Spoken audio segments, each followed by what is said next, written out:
pyktis yra pati stipriausia emocija. Realiai daugybė visokių meno šedevrų yra sukurti iš tokio pykčio, iš tiek skausmo, ar ten išsiskyrė, ar ten, nežinau, mama numirė, ar dar ten kažkas. Žmoguje tiek pykčio, tiek skausmo ir jisai tiesiog sukuria kažką tokio nepaprasto. O vėlgi su kitais, kaip sakant, čia taip pat kaip keiti valso žingsnelius. Automatiškai, kai pradedi keisti žingsnelį, tai rankojos kažkam užmini, tai yra jam nepatogu, ta prasme, kaip čia jinai pasakė, ne? Jeigu visą laiką mane paimdavo tokiu laiku atvažiuoti, ta prasme, tai kaip dabar net važiuos, žmonėm buvo labai keista, kaip aš galiu sau leisti pasakyti, ne. Tikrai buvo labai keista, bet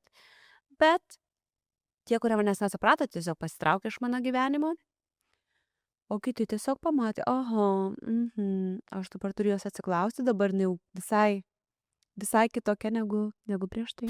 Dažnai jisai, kad pyktis irgi yra gera emocija. Ir man atrodo, čia būtent tas, ypač mes geros mergaitės, kurios užaugintos tokias vis laik šypsotis, nebūti piktom, nebūti liūdnom, kažkokiam irzliom, dramų nedaryti, mes tą pykčio emociją iš vis esame labai užspaudusios.